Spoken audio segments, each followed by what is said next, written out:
যুক্তরাষ্ট্রের president Donald Trump শুরু থেকেই দেশটির আন্তর্জাতিক সহায়তা সংস্থা USAID-এর প্রতি রুষ্ট।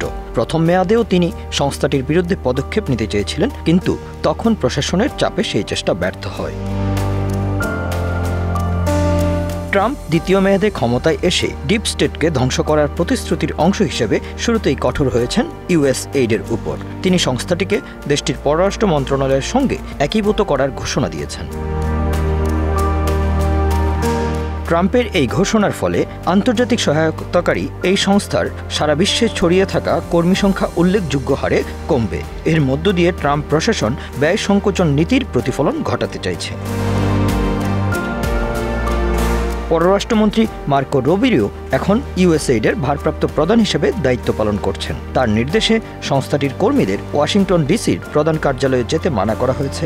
বিশ্বব্যাপী সংস্থাটির 10,000-এর বেশি কর্মীর মধ্যে মাত্র 300-র মতো কর্মী রাখার সিদ্ধান্ত নেওয়া হয়েছে বলে জানিয়েছে বার্তা সংস্থা রয়টার্স।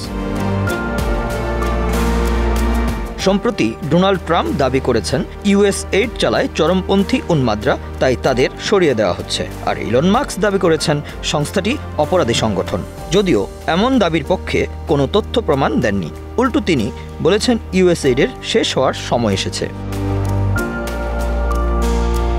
যুক্তরাষ্ট্রের সাবেক ডেমোক্র্যাট প্রেসিডেন্ট জন এফ কেনেডির উদ্যোগে 1961 সালে USAID প্রতিষ্ঠিত হয়। স্নায়ুযুদ্ধের সময় বিদেশি সহায়তার সমন্বয়ে এটি গঠিত হয়েছিল। তখন যুক্তরাষ্ট্রের পররাষ্ট্রনীতির মূল লক্ষ্য ছিল সোভিয়েত প্রভাব মোকাবেলা করা।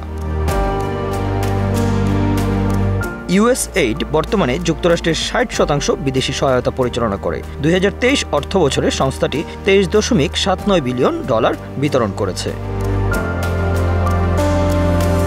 যুক্তরাষ্ট্রের কংগ্রেসনাল রিসার্চ সার্ভিস CRS এর প্রতিবেদনে বলা হয়েছে USAID কৌশলগতভাবে গুরুত্বপূর্ণ ও সংঘাতপূর্ণ দেশগুলোকে সহায়তা করে। এটি দারিদ্র্য, রোগ এবং মানবিক সংকট মোকাবেলায় যুক্তরাষ্ট্রের প্রচেষ্টার নেতৃত্ব দেয়। 2023 সালে সংস্থাটির প্রধান সহায়তা গ্রহণকারী দেশগুলোর মধ্যে ছিল Ukraine, Ethiopia, Jordan, Congo, Somalia, Yemen, Afghanistan, Nigeria, দক্ষিণ সুদান ও সিরিয়া। যুক্তরাষ্ট্র সরকারিভাবে অন্যান্য যে কোনো দেশের চেয়ে বেশি সহায়তা দেয়, তবে 2020 সালে জাতীয় আয়ের অনুপাতে এটি ধনী দেশগুলোর মধ্যে তালিকার নিচের দিকে ছিল। এই তথ্য প্রকাশ করেছে organisation for economic cooperation and development OECD।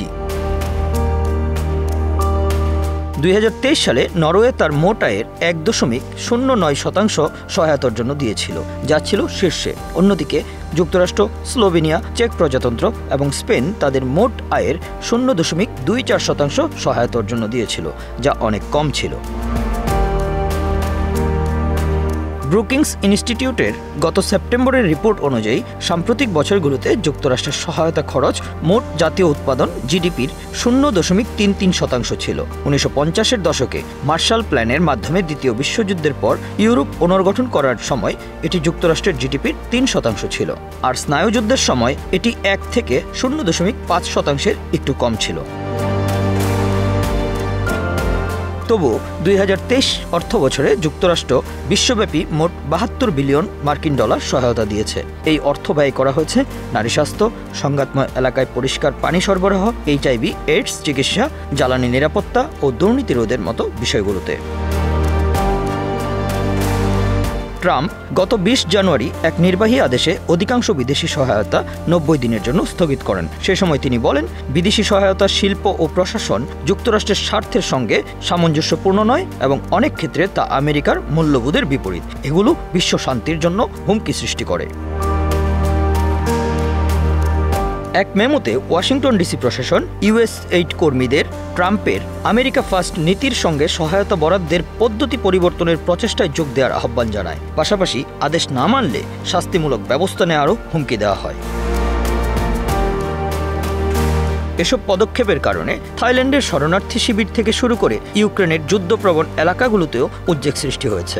মানবিক সংগঠন এবং জাতিসংঘের এজেন্সিগুলো জানিয়েছে তারা খাদ্য, আশ্রয় ও স্বাস্থ্যসেবা বিতরণের ক্ষেত্রে ব্যাপক বাধার সম্মুখীন হতে পারে। Bangla affairs news desk.